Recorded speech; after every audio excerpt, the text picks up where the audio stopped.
Welcome out to another episode of It's All Been Truck Before. This time the Collaborator, Deep Space Nine. Yeah, the Collaborator. Hey, collaborate with us.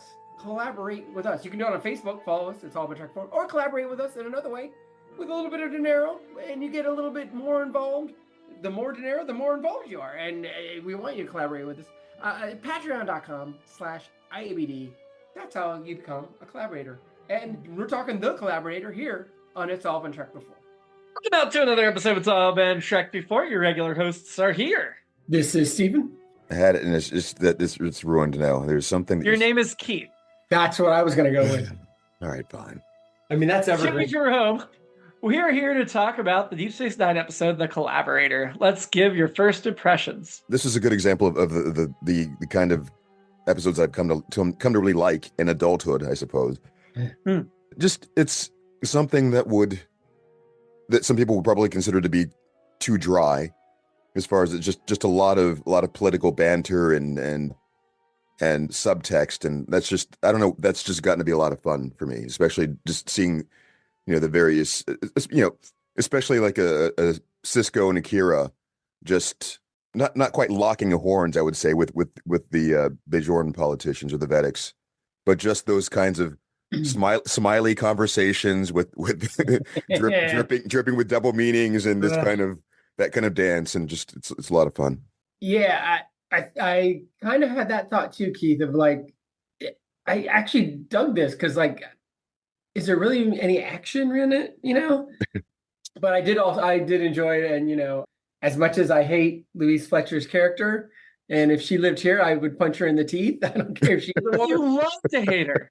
Oh, yeah, I do, and she's such a juicy villain. I am usually not a love to hate person, but I love Louise Fletcher, and she just rides that line so perfectly. It's like, I want to punch you, but you're really good at this, and it's like, if that person was in our world, and I'm sure we can find people like that. I know we've had them. I just feel like the current people that I would hate are just too stupid to be this smart. But there's probably people like her that I just don't know. But the good news is, by the time this episode goes live, Winn is probably in jail. Probably, right? That's right.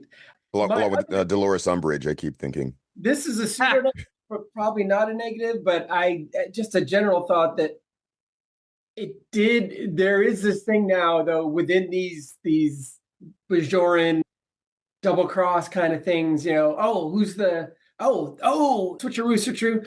It's very Law and Order, but Law and Order is also a very good series. But we also know in every Law and Order episodes, it's never that first guy you think it is. It's always somebody else. And again, I don't say that in a bad way, because guess what? I went for it, hook, line, and sinker. I'm like, oh, I can't believe that. Oh, okay. Now it makes sense. So yeah. So yeah, I agree with you, Keith. I did enjoy it. Like, not a celestial body, but pretty good episode. No, this is kind of funny because of how I ended up watching this. Just exhausted today, and I was just watching it as I was going to sleep after work earlier, and I kind of dozed off at the middle, kind of came back, and was like, oh, okay, wait, and then tried again, dozed off like right at the end, and then right before we were recording this, I went back and let me watch that very end, that last end scene, and it went so differently than I would have expected because of just it was just, Kira was essentially confronting Brielle. Yeah, Brielle. Mm-hmm. And that's when I dozed off the first time. I was like, oh, okay, yeah, wrap up, blah blah blah. And I was like, what? Just yeah, the amount of shock they managed to pack into these several twists, it just surprised me. It was just so understated. It's like, oh, okay. Mm-hmm. Yeah, I always dig the political episodes. I like a little Bajoran political drama, and what I really love about this is I could see Next Gen doing an episode like this. Not the original series, but Next Gen doing an episode like this where the bad guy wins. I wouldn't say they do it often, but I could see them doing it. But then they'd be gone from the planet and you never see it again. And for this, we have to live with Winn being Kai for the foreseeable future. I told you Louise Fletcher is not a 1 or 2 season character. She is in here for a long time. And Brielle this was not Barial's last appearance either. We're going to get more Barial in the future as well. But what I loved about it was such a well-crafted circumstance that Kira was called into question Barial and talk about how morally good he was, but then like he seemingly did the bad thing. And then when you find out it wasn't him, when you get to the end and it was actually Kaya Paka, who Kira he holds an even higher esteem. Mhm. You're like, oh my God. And you get from a logic perspective why they did it. And you get why Barial's protecting Opaka. And man, he's too good for Bajor, right? Like, he's the guy who's too moral. He's too concerned with the bigger picture and saving his people. But there's also like the prophets let this happen. And it's part of their plan. And as much as I don't want to sound like a religious nut right now, in DS9, the prophets are an actual race who are actually there and have things they're going through. And I think in retrospect, it makes sense the prophets allowed Winn to be risen to Kai. I think it is part of the overall arc of the series. But man, it's rough in the moment. And I remember the first time I saw this being so dejected that she was going to be Kai instead of Barial. And just like, what the heck? And now as we've been rewatching the earlier episodes of Winn, I had a really hard time stopping myself from saying Kai Winn and Venequin, because most of the episodes she's in are, of course, she's Kai. So we're never going to really get into the civilian government of Bajor. So for all intents and purposes, she is the leader of Bajor, which is the planet the station is closest to. Man, we got some stuff. We got some real stuff. And I'm sorry, my first impression was way too long, but I loved it. I thought it was a great episode. I did think it drug in a few places, especially with the orb visions, which I tend to not love, but overall. Yeah, well, we'll get into that because I have questions about that. So, okay. Yeah. We start with a Barial vision that's really, really creepy. We see Kira, we see the dead body hanging from the rafters. I mean, it was pretty obvious immediately this was either a dream or an orb vision, right? Yeah, I still wrote, what is this nonsense? So, but I knew it wasn't a holodeck. Suite, I guess. That's on DS9. But yes. Yeah, it was definitely, you could tell that it wasn't the real, not Kelvin. Real world? Yeah. Did you say Kelvin? Yeah. Ugh. I read too much. Somebody was having a conversation somewhere online today that I read too many paragraphs that had the word Kelvin in them. Right. Yeah. I was like, why are we talking about this? Anyway, sorry. To sully our Kelvin-free airways. I mean, you're allowed to mention the Kelvin, but sure. Why would you want to? So is it in this vision in the vision that he and Kira are together, or is it when he comes out of the vision? I thought it ended with him closing the orb. That's what I was trying to think of. Okay. Oh, you're talking about like within the vision itself, not. Yeah, I was trying to remember if that was within the vision or out of the vision. That was outside the vision, right? Well, the closing the orb was outside the vision. Oh, Kira was in the vision, and then she like comes up to him after he ends the vision as well. Okay, I'm thinking of after the vision. Yep. Because then they're talking about he's asking if she's sleeping with him or she asks if he's sleeping with her just for her vote or something like that. Yes. Right. Which was really funny, but then he says she'll never lose him.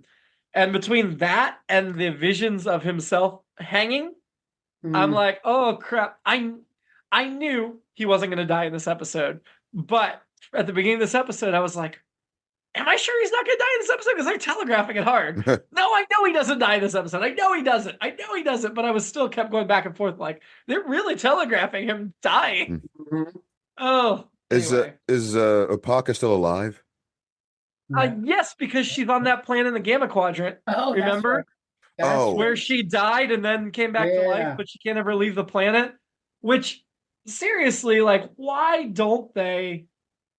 It's frustrating because they never revisit that planet. And I felt like coming out of this episode, that's my alternate episode, was Kira goes back to the planet and talks to her about what happened. Like, I don't think it should have been squeezed into this episode, but Kira should have a major crisis of faith and go talk to her. And she doesn't. Spoiler, I guess. But Why not? Why Kira knows where she is. Something about sound stages, probably, or something. Apaka is going to be in one more episode, but again, it'll be a different conceit. It won't be the real Apaka. We've already seen the last of the real Apaka, unfortunately. So, anyway, Bario gets to go toe to toe with Winn early on. Yeah. And man, I'm not sure I really thought in earlier appearances that he could go toe to toe with her. Like, he seemed inferior to her, not quite up to the task. And this time it felt like, yeah, I get these two as rivals. Like, they're matching each other. I mean, we find out that the conversation. We find out that Barial's leading the polls, even though Winn is, leading with the uncollege educated vote and the make Bajor great again crowd. She'll probably win from the electoral college, not from the popular vote, I think is what I'm saying. Right. So when you're saying toe to toe, you're talking about the promenade conversation, essentially. I loved how they seemed like worthy opponents. Right. Yeah. So that was probably, well, I think that was just the confidence he was getting from, I mean, being yeah. I mean, it seemed like, right. Yeah. That's the oh God. It seemed the point of that scene was to tell us that he was popular enough and knew that he was popular enough that it seemed like a foregone conclusion. Right. I really enjoyed all of them. He should have campaigned in Michigan and Wisconsin. I'm just yeah, we didn't really see a lot of campaigning, right? No, we didn't, because they're not the main characters and it wasn't necessary, and I'm okay with that. I liked this approach that this was the election episode instead of a West Wing style counting the ballots. Yeah. I'll also say it's interesting that in Star Wars and in Star Trek, and you guys can correct me if I'm wrong on Star Trek, and Star Wars for that matter, but it seems like, in Star Wars it shows up a little bit, especially more recently in Clone Wars and some other, and then the Bad Batch, whatever, like there's no media, there's no television, there's no reporters. We did have it on was it a DS9 episode with a reporter? I can't remember seeing a reporter up till now, but we will see a reporter later in Star Trek. There was a TNG or DS9. Maybe it wasn't a reporter, but it was. Maybe I'm making this up, or maybe it was just somebody who was trying to get. Maybe I dreamed this, but anyway, I'll just back up very quickly. Fashion. This is why I was asking a question about Kira and Vedic, or Vedic Brile. Their sex clothes, always interesting. Seemed like they coordinated. Weren't they? They felt like they were both in orange, creamsicle, kind of. So maybe Brile bought her something. And so it's just another week of not a visitor in skimpy, not super skimpy clothing this week, but definitely sexy for sure. Then just to jump back into the Winn, and I guess Kira's in the conversation too. So Kira says Winn says that won't be necessary. I feel quite safe here. Kira says, no, it wasn't your safety that concerned me. Winn says, just what are you trying to infer, child? And I feel like this gets into the classic imply versus infer. I thought of that. All right, I thought you'd go with me on this, Keith, because I was like, wait a minute, don't you mean imply? Because infer means she would be. Yeah, there's some technical rule where you can use both to mean both. Well, actually, infer can mean both. I think imply can only be one. Well, I reject that. That's out of my canon. So, anyway, I noted that too. I thought you guys would be on that. So, and I already talked about Louise Fletcher, best of the worst. So the question about the media makes me think of a question for Jimmy then about just the overall. I love how surprised he is whenever I bring that up. I guess I didn't really think about who the voter base is in this case. Like, is this open to the entire Bajor population? Do the civilians even care about what's happening in the same sense that the Kira would, or what?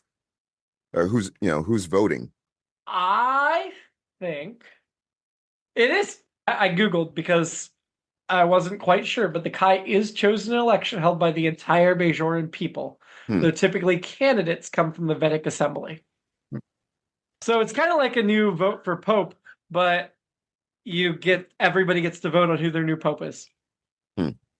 See, I'm trying to think about the media question, because it feels like there had been bigger assemblies at some point, or bigger campaign gatherings of some sort, like in season 1.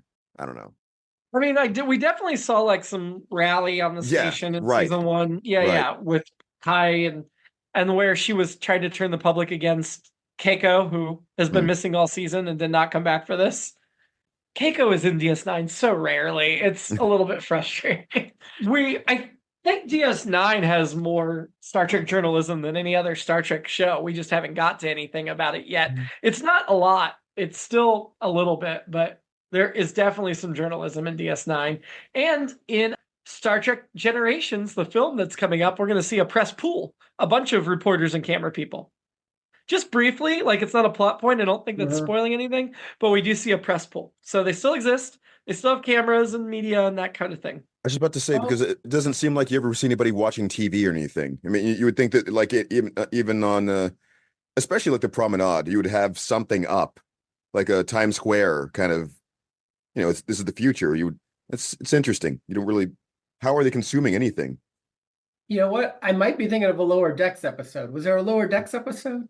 Possibly. When I try and research this, was there a Lower Decks episode? Yes, there have been about 40 of them. When I try and research so far on Google, they just want to tell me about Licia Naff, who played Sonia Gomez, who is an actual reporter now. So I'll keep working on that. Do not read it because it'll spoil a couple things, but there is a memory alpha entry for Federation News Service. That's I did see that. And news of notable events. It mentioned future stuff, and I got away. Yeah. You don't need to read that. Well, it's all future stuff. It's set in the Oh. Yeah, unlike Star Wars, which was set a long time ago in a galaxy far, far away. Yeah. We have this whole thing about a collaborator who comes home. Is that's Kubas, played by Burt Ramson, best known for Code of Silence, Maverick, the 94 movie with Mel Gibson, Nashville, and McCabe and Mrs. Miller. It looks like he is no longer with us. He died in 1999. Yeah. He was definitely one of those, my dad would say, great character actor, showed up in a lot of stuff. So this was his only Trek credit, though. That character never comes back. I liked the setup of this is a guy who was a collaborator who had to live in exile in Cardassia and was arrested when he comes home.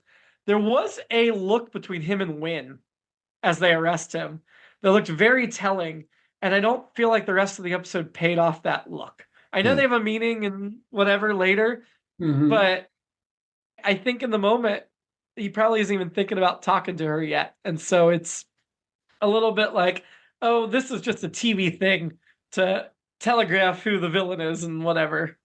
I don't know. It feels like we were supposed to expect Winn to have been the villain in some, more of the villain. Like she was a collaborator. She has that energy of doing something bad.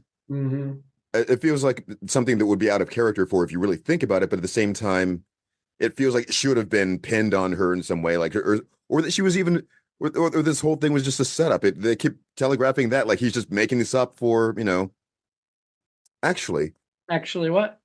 So all right, so I guess that did happen, right? I mean, did he just pull that name out of nothing? I guess they must have. So, all right. Slowing down for a second. Bareil, the whole setup was that Kubas witnessed him talking to Beck. The whole thing at the end was Kira disproving that he was there, or that he couldn't have informed someone. I don't know if the visit ever even actually. Wait, I think she proved that he didn't even visit Beck, like he was somewhere else. Right. But then it's yeah. So then does she reveal that she knows, right? The ending twist is that Kira essentially proves that Bareil wasn't even there. Like did he even visit? So did he even visit Beck? Yeah, that part was confusing to me. Because I wasn't sure. Right. So because it sounded like he did visit Beck after the fact, but that was not the lead up to or what. I don't know. It was very confusing. So the point is that means that Kubas did just sort of make it up, right? Like that was the plan between he and Winn. I Yes. didn't get that he made up something for Winn. I thought he genuinely thought some. Oh, you know Right. what? You're probably right in that he had communicated with Winn prior to coming back to Bajor. I don't know Right? about that, but I'm just saying. All right. No, So why else would he choose this moment to come back? Like it was such a key moment for her in the election. Now I'm thinking oh, she probably arranged for him to come back right now and do all this. that's what the look. That's what the look probably meant. Yeah. Right. Okay. Wow. I didn't even catch. So Deep stuff. I mean, let's give some credit to the writers here. Yeah. This was story by Gary Holland, teleplay by Gary Holland, our Stephen Bear, and Robert Hewitt Wolf. We've talked about our Stephen Bear and Robert Hewitt Wolf before, but Gary Holland has 3 writing credits on IMDb. He did 2 episodes of DS9, this being his first. He has another one in season 5, and then he's got 1 writing credit story by for season 2 of Voyager, and that's it. Just 3 Star Trek writing credits. That's his total IMDb. Speaking of reporters and writing, it was a Lower Decks episode that I was thinking of that had a reporter on it. It was Victoria Nuze, and it was played by Alison Becker, who also, of course, played Shauna Malway-Tweep on Parks and Recreation. So there you have it. I am not entirely insane. Didn't think you were. I appreciate that. Only 90%. No. Just to back up a sec, or maybe I'm not even backing up. I love. Oh yeah, we're there. The arrest of Kubis. I love that Oda's like, "Welcome back. You're under arrest." The delivery is much better than what I just did, but it was. I enjoyed that very much. The problem with Odo being so judgmental towards Kublis in this episode, because in the past we've seen Odo worked with the Cardassians and stuff. How dare you work with the Cardassians? You're under arrest and I hate you. But you worked with the Cardassians. I don't think Odo was a collaborator. I think he kept his justice code, and there's a difference. But it still seemed like he was being a little too holier than thou. It felt like a good way to get us back to liking him. I guess I don't know if that was the intent or if it's just the jump between writing or whatever. But I liked liking him again in this episode. This is him doing what he was essentially doing, but doing it for reasons we like, you know. I just didn't like, because we had that previous episode. Right. It didn't feel authentic to me. That was distracting to me too, actually. And well, on this question, maybe I'm not complete, or on this thought, I don't know if I'm completely clear, but so Kubis, when Odo's arresting him, because he worked with the Cardassians. My thought on this, and on the internet is not necessarily completely with me on this, but it reminded me of the government of Vichy France, which was the people that ostensibly ruled France when the Nazis had taken over. I think I've got that right. Yeah, the government of Vichy France was collaborationist ruling regime or government, and I thought this was another parallel to that whole situation. And so there are definitely people like, no, you were definitely not here. You were not here, or you weren't representing Bajor. You were just saving your butt and being in power while they, were oppressing us. And I feel like there's still probably debate on that to this day. I think I don't know well enough to say for sure, but anyway. So I think there were definitely parallels there, and that might be why Odo's mad too, or more mad. But well, I think it's also just, I don't know. It fits within the justice law thing. I mean, when they got to the point that there actually was just, here's a list of people who are not allowed to be here. You're breaking the law by coming back. But he did start to get into the moral implications of it as well. He's sort of scolding him along with Kira, I believe. There's something else. Oh, right. Just the point you're bringing up. They touch on that by the end too. I mean, the justification that Burrell was giving for what Opaka did. Essentially giving the same justification himself, or for how much worse would it have been, etc. I mean, are the people actually helping as much as they think they are? Are they convincing themselves they're helping out of fear, etc.? The justifications, but it's also true that there could be some, I don't know. We'll try there could be some what? I guess some validity to the notion of having someone in that position who actually would care about minimizing damage. even if they can't stop it completely. Yeah. But Mm-hmm. that's just, I don't know. It's hard to play that like a selfless act, even though that they are in some ways, potentially sacrificing their reputations and all these other things and being believed, and the notions of feeling like a hero in the moment. It's just kind of, Yeah. I'm not saying Kayapaka was wrong for what she right, did. right. I just, because it messes with Kira's worldview, I still wanted her to go talk to Opaka about it.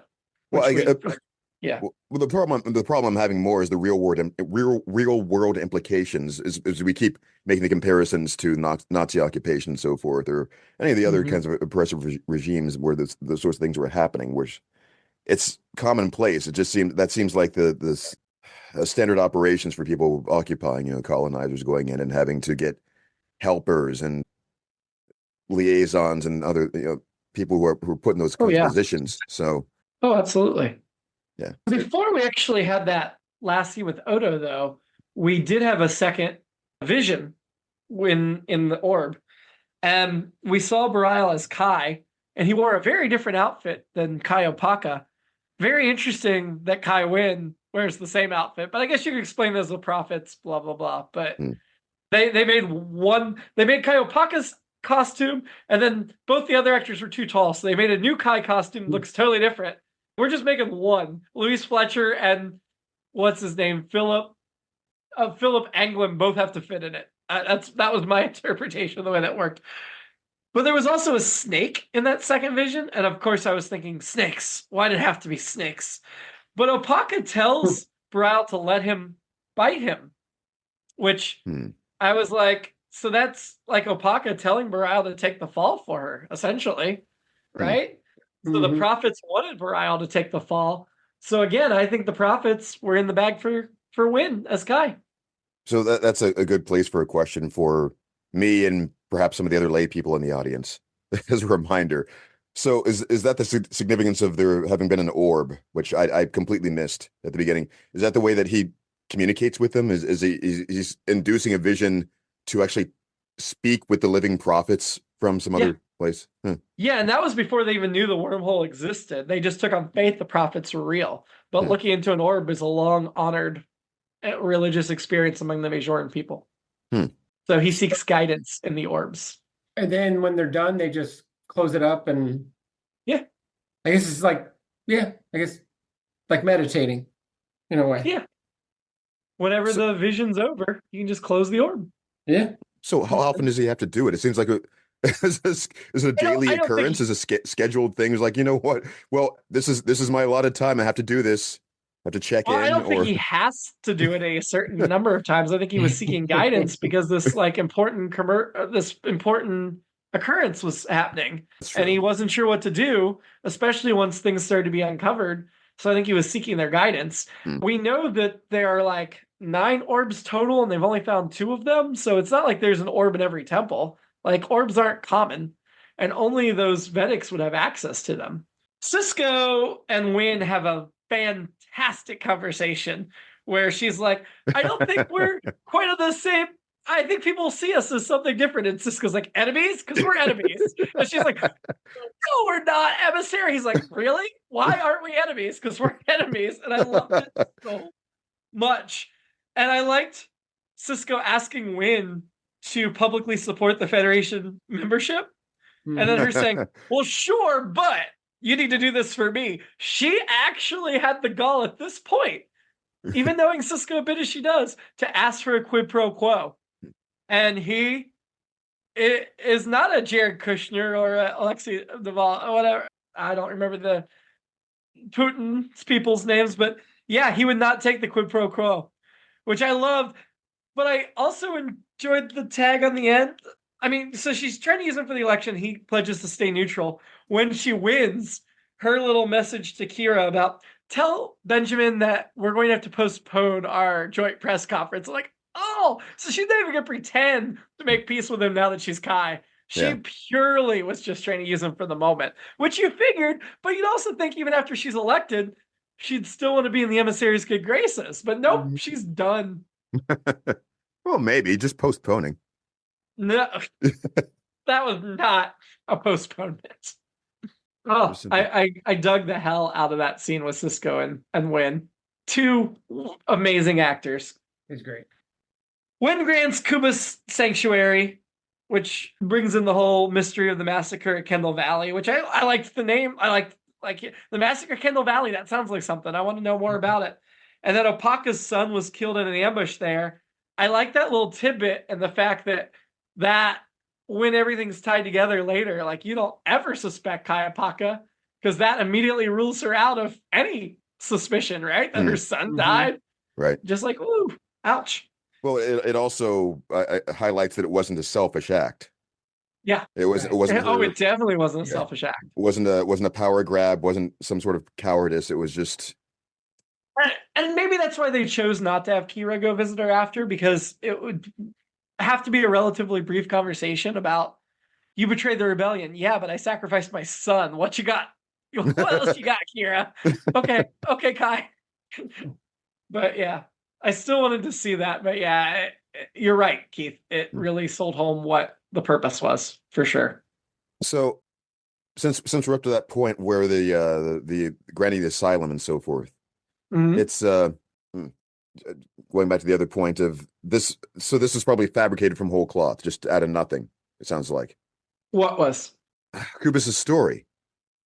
So yeah, I'm still not sure. Like, I feel like Bareil didn't deny being on the station to talk to him, and I know he wasn't available to do the communication, but I felt like that story had to have transpired somehow. I don't know. Right. It was that part was confusing. Yeah. So what did Kira prove with the logs being the transit logs? I think she was saying that it would prove that he wasn't available to betray and tell them where the people were. So you think the visit actually did happen? You think he actually did visit Beck and have the conversation he said that he had? I assumed so, but as I'm thinking about it, I don't know. Like, I really don't know, because it's... we'd have to like go back and like watch it and think of that. Yeah. I'm not sure. That's a great question, Keith. I wish I had a clear answer for you. I'm glad you're asking the question.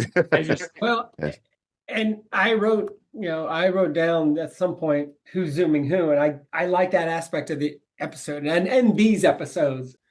I mean, I mentioned Law and Order earlier, but this is even a little more, because who's the law and who's the order, and who's disobeying the law and the order. I'm the law. I'm the law. That's Judge Dredd, right? Yes. Yes. I never seen Judge Dredd. I am the law. There you go. Yeah. I was going to say, I saw that one. I was not aware of what I was quoting. Oh, it's funny. Yeah. Also, the Anthrax song about the comic Judge Dredd, which is called "I Am the Law," and then there's I just pulled it out of my butt. I was not referencing anything, but great. Wow. Yeah, nothing. Kubus has an East Coast accent, and this is something that I think he's from the East Coast of Bajor. Just the Bajor coast. Bajor coast. There's only one coast of Bajor. East Coast, West Coast. That's where they have the Vedics of the East Coast always have beef with the Vedics of the West Coast. Yeah. Wow. So, and I looked it up. Burt Reynolds is from Long Island, so he's earned his East Coast accent. So that's why he was great. Another reason he was a great character actor. So, but yeah, I thought he did a great job. It was a small part, too. But he did it well. Yep. When getting Kira to investigate Bareil, man, she's just so. I think from the beginning she knew exactly what Kira would find, but woof, she's. I just can't get over how deliciously evil she is. Anyway, Winn and Kira's confrontation was really good. Getting her to investigate. Kira's not objective at all, though, in this investigation. I know she promises to tell Winn whatever she'd find, but she doesn't even pretend to be objective. She's like, I will prove him innocent. Okay, child, let me know what you find. But she doesn't say. Odo asks her about it. Shoot, I was just. Odo would not approve of saying, he says, find him innocent. He says he's not guilty. Kira says, I know. He says he's guilty. I know he's not guilty. He says, but you're afraid he's guilty. Kira says, I love him, Odo. And he says, really? And I was just like, so do you like love him? That's so I He said it. I bumped on that because I feel like we've already got a little hint that Odo might have a thing for Kira. Right. And I think they were playing that up in that moment, like him being disturbed that she loves somebody else. I mean, it was just a surprise reaction, but yeah. So evasive. The save too, just that brief little, you humanoids in love and blah blah blah, that kind of. Yeah. Quark hates payday. Wonderful little bit. Yeah. That made me laugh a lot. And it's just a great throwaway line, but it reminded me of she had to insist on like, no, you're supposed to pay me this much. Odo and Kira apply some major pressure on Quark, and they ask him to commit a crime. Mm-hmm. I know sometimes the characters of DS9 cross the line, and Odo would say justice is more important than the letter of the law. It still felt like an odd scene of Odo and Kira telling Quark, yep, commit this crime for us. I love that little bit there too at the end of just Odo lingering enough to remind you, like he couldn't resist trying to see how Quark is doing it, and that whole no move. Why didn't he just go back? Because we know Quark, he's got a camera in Quark's bar anyway, so you can watch on there. I also enjoyed that Rule 285 with the rule acquisition 285 is no good deed ever goes unpunished, which nice. So that's universal. I'm not keeping track of the rules as they occur, but I swear there's so many good ones. Every time you see Quark I was gonna say every time you see him have a sizable plot, expect a new one, but this wasn't even a sizable plot, and we still got a new one. So Odo, in extreme situations, even the best of you can do terrible things. I felt like he was, again, blind to his own nature and blaming the organics. It's an organic thing that in terrible situations, you'll do terrible things. Yeah, Odo, you can do terrible things too. He's a little bit sanctimonious in a bad way. Odo's a character I really liked the first time around. And, I've talked a lot about how I took Kira for granted and didn't appreciate her enough the first time around. This rewatch, I'm really not liking Odo. I think there'll be things later that will justify me liking him. But at the moment, I'm like, why do I like this character? He's awful. Especially of late. I feel like. There's just something about the writing these last few appearances. It's they're trying to play up the whole I am an alien thing. Sort part of his like they weren't sure what to do with him exactly. They just need to keep calling out the fact that he's different. Well, we know he was. We've talked about he liked that the trains ran on time and everything and all that stuff and et cetera, but.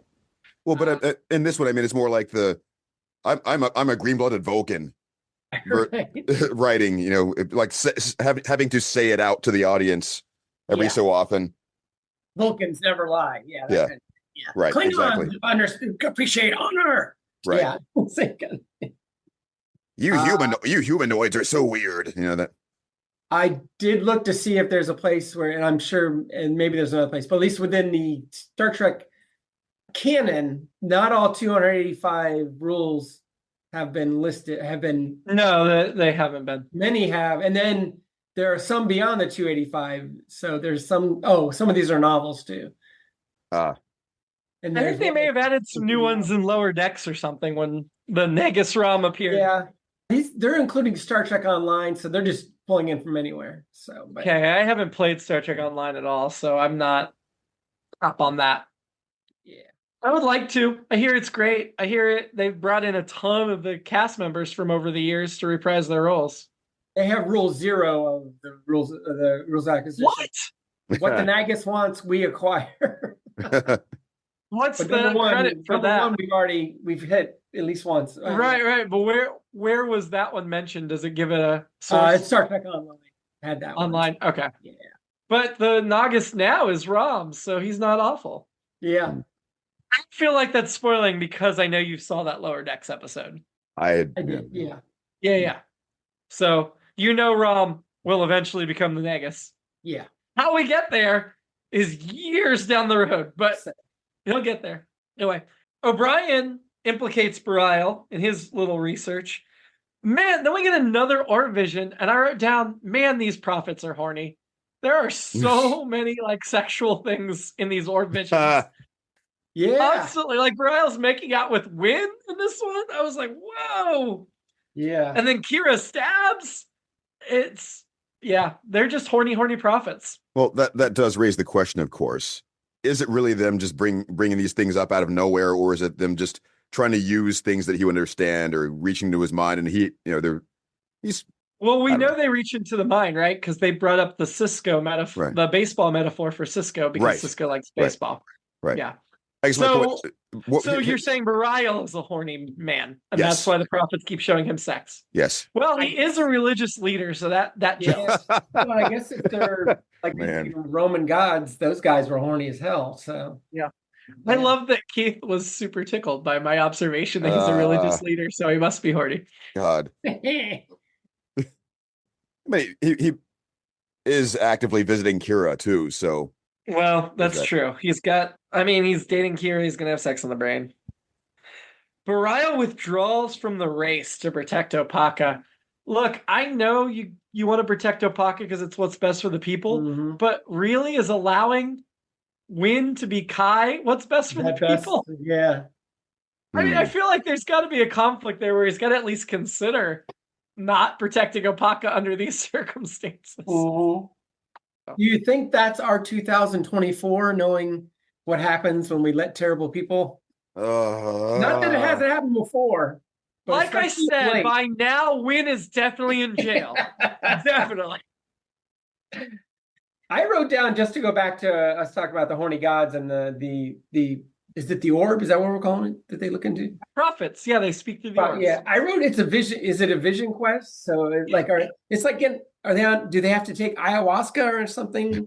No, they just open up the box. Yeah. And the fumes are noxious enough to get you right there.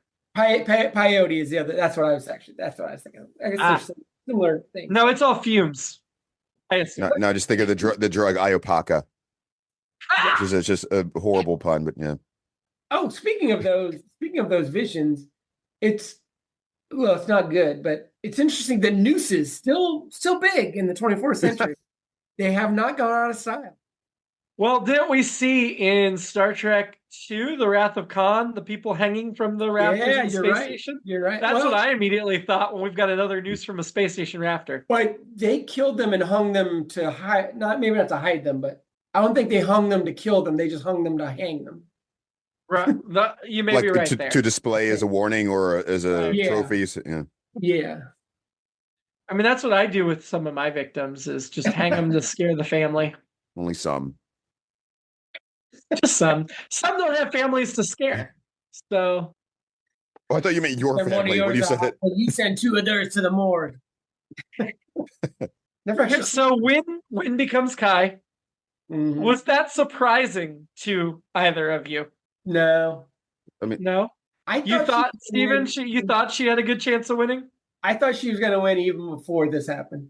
Really? And I don't mean that in a storytelling sense. This is how this universe works or whatever. Yeah, this jerk's convinced a lot of people that she's okay. So, because if she hadn't, if everyone knew what we know about her, she'd be out of there. But maybe again, maybe. And no offense to Philip Anglem, I'm probably saying his name wrong, but you've got Philip Anglem and you've got Louise Fletcher. Which one do you want to be more central to the story for your next 5 seasons going forward? Exactly. Yeah, that's an easy decision, in my opinion. Just to back up again, but kind of go forward.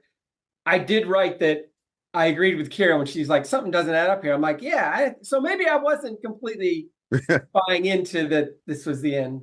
So maybe I wasn't completely surprised that there was some other nonsense up, but I still didn't know what had happened. I just knew there was something else going on here. Right. She wears the same outfit Barial wore in the vision. We find out about Apaka. And then Barial's last message to Kira is Winn's going to need our help. And I liked that. I think it's consistent with his characterization. I think he's too optimistic and too forgiving and makes too many allowances. But I also liked that consistency of like, yep, it sucks, But you know what? Now our only mission is to try to help her be the best Kai she can be. Like, Well, and I like that, and I think what this episode does even more than his previous appearances, although some of that was building there too, was because he always seems like something's up, because I know, and this is not just my protectiveness of Kira, but I always feel like, what's this guy up to? He's kind of weird, but now if it's like, oh, he's got all these secrets he's hiding for good and maybe some for bad, and maybe these were for bad, as we said, but so I think that helps layer Philip Anglam's performance as well. So I appreciate that. That's a good point. Yeah. I'd forgotten about the way that he usually feels when he's making his appearance. Oh, yeah, there's that kind of like sort of like a machination. You're thinking, waiting for the shoe to drop. It's like not only is he's seeming just too good to be true as this episode goes on, but yeah. I will say, we've got, like I said, we've got a few more appearances from him. He won't do as many more episodes as Winn does, I think, for obvious reasons. But he is in multiple seasons. I did look at his IMDb page, and after his DS9 run, he only has one more acting credit. He only has 15 acting credits total anyway. Wow. But he does a TV movie in 1998 called Dallas War of the Ewings, and that was his last IMDb credit for acting, even though they don't have a death date on IMDb. So I guess this was the end of his acting career. Was DS9 and a Dallas TV movie. And then he said, you know what? I've done everything I could expect to do. I hit my pinnacle. I'm out. I did the Thornbirds. I did the Elephant Man. I played Macbeth in the 1981 TV movie Macbeth as my second appearance ever on television. Then Burial is a good way to like close out a career. Yeah, I like Burial. He got a Best Actor Tony nomination for The Elephant Man. Yeah, he was probably like, you know what? I want some snot-nosed kids on some podcast in the future to talk about. I just have 32. I love that you called us kids, even though we're all old. I'm the youngest person on this podcast. I would be 41 next week. I meant to emphasize the snot-nosed part, but punks. Maybe punks is a better term. Yeah. Blow my nose when I have snot. Thank you very much. Well, I mean, from his perspective at the time, we would have been kids, so He is older than us, I think. Yeah, and it would have to be. Didn't really say what he did after acting, but he's still with us. Yeah, that's what I was looking up. He was born in 1952, so I think that makes him older than all of us. Yeah. He maintains a cattle farm in Tennessee. Huh.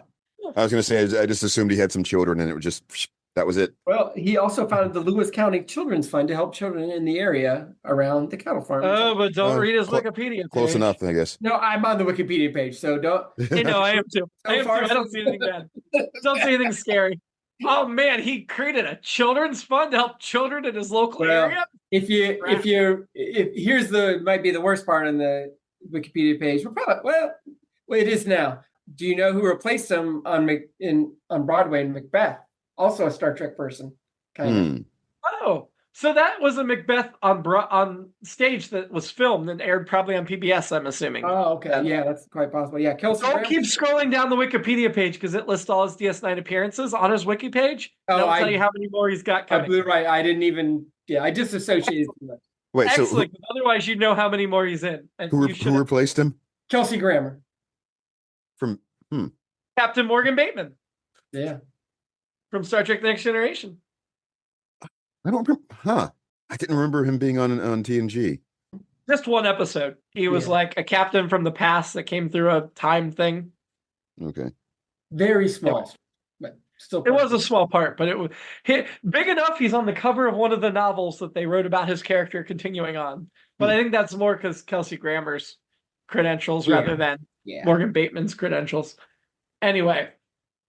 Any other notes before we get to the rankings? I just had one more fashion note. I think I did this one before. Vedic Winn's hat looks like the Sydney Opera House. When she's a Vedic, right. Yeah, before she's Right. Yeah. And then my alternate episode is I want to see what's in those missing files. So I want a found footage show about those missing files. So that's my alternate. Yeah. That's a fair alternate. And maybe Alison Becker can play the reporter that uncovers those. So She might have been a little young at that point, but if they she would have continue been it in now, but now if Star Trek Legacy ever gets ordered to series, who was your shady character for the Collaborator? I kind of referenced this earlier. It's Bareil for me because he was hiding a lot. I mean, everybody is in this episode, but that's who I landed.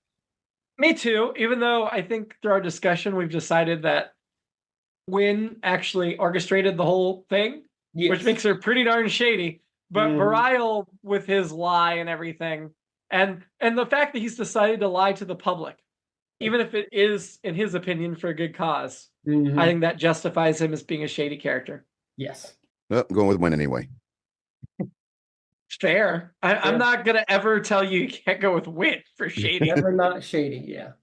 It did occur to me that this episode title kind of falls back into the TNG trap of being generic. Because if it was on TNG, the Collaborator might have stood out. But for DS9, like every other episode has a Collaborator. So it seemed a little generic for the series that we're dealing with. Yes. That'd be like calling it Cardassians again. Who are you having a drink with? Do we want to do annoying? I skipped annoying. You're right. Thank you. Who was your annoyance? I mean, I would have done annoying too, but it's Vedic Winn, and I love her, but I love being annoyed by her, but she annoys me. Mine was Odo with his sudden inconsistency. I hate collaborators. Well, Kubus popped into my head, and it reminded me of something I did think about earlier that I didn't get to. This the concept of his arguments were, I'm an old man. Can I just come back and live out my years in this on this planet? Like I don't know. I don't know. I think the problem is that we haven't really had interplanetary travel made available to us yet. So it's hard for me to imagine whether Earth would be my priority of coming back to live. If heaven forbid I had to go through something like that, that I committed some sort of betrayal that led to exile. I don't know. I mean, I think that's a pretty likely happenstance, Keith, that you're going to betray Earth. But at this point, I can't really blame you for it. So yeah, no, I think Kubus is a totally fair choice for annoyance. No complaints on my end. What? Yeah, I'm still trying to frame that the question that's in my head. I guess is just I'm not trying to imagine being in a similar circumstance and whether that would be something that would even seek out to that extent. So Keith, what I heard you saying was that he was kind of like, I'm just an old man. Your scientist unfroze me, and I didn't understand this modern world. Fantastic. Not quite the same thing. Fair. I feel like it's more of the politician trying to restart their career after being canceled. But well, I guess that's the question. Why? I mean, is he just going to get to the planet and live in exile and just not interact with anyone, or is he trying to? I think he'd interact with people. Yeah. Is there family that he's trying to reconnect with? Is he going to try to restart? Well, these are questions I probably shouldn't be asking. No, I don't think they made that clear, but I think those are fair questions. Yeah. No, I mean, for you potentially knowing something in the future about what he's going to do, etc. Kubus is never mentioned again. That's not the type of character we're going to ever hear about. I appreciate you thinking that we'd hear about Kubus again, but no, that's not going to happen. That's not going to happen. Okay, who are we having a drink with? I'll be kind of base yet again, and maybe it's just to get away from all of this different form of dirtiness, to get away from the other dirtiness of all the untowardness going on. I'm going to go with the Daba girl because she just got paid. It's Friday night. She just got paid. I'm going to go with Kira because she had her faith shaken, and she's going to need a beverage. Oh, I almost went with Kira as well. So what a good episode for Not Visitor. Yeah. Bareil in that same sense. Fair. Yeah. Ranking the episode, I feel like I'm going to start relatively near the top. Medics can drink, right? Yeah. Oh, yeah, definitely. They could definitely have sex. So we know. Yeah. Yeah, they're not priests. Let's just go ahead and start with last week. The Mirror Universe, the crossover. Better or worse than the crossover? I guess it's worse. But I prefer to say not as good, Keith. I am kind of torn, but I don't feel strongly enough to argue against your decision. Like, I Right. think they're relatively comparable in quality. Mm-hmm. I think obviously crossover is going to have some special meaning because it kicks off the Mirror Universe arc and all that, but I Right. really enjoyed this episode. So I would say if we're going to go below, slightly below crossover is the Maquis Part 2, and I'm going to say it should be above the Maquis two-parter. Yep. Yeah, I'll make it unanimous. So that puts it 4th for the season. Terrible. And again, the last 6 episodes are the top 6 episodes Mhm. of the season. So second season that we've enjoyed. I mean, we really liked Homecoming and the Siege going into the Mhm. season. That 3-parter, the circle was a little lower, Mhm. but now it's all the way down at number 7, Homecoming, the season premiere, because we've had this string of really good episodes. Next week, we're watching the Deep Space Nine episode Tribunal. Chief O'Brien goes through the horrific Cardassian judicial system when he's charged for an unknown crime.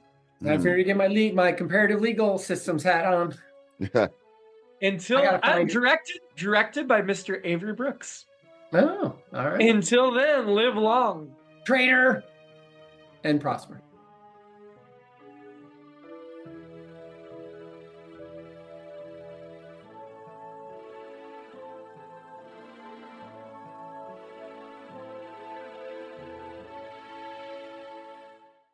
It's All Been Done presents Who's got the time?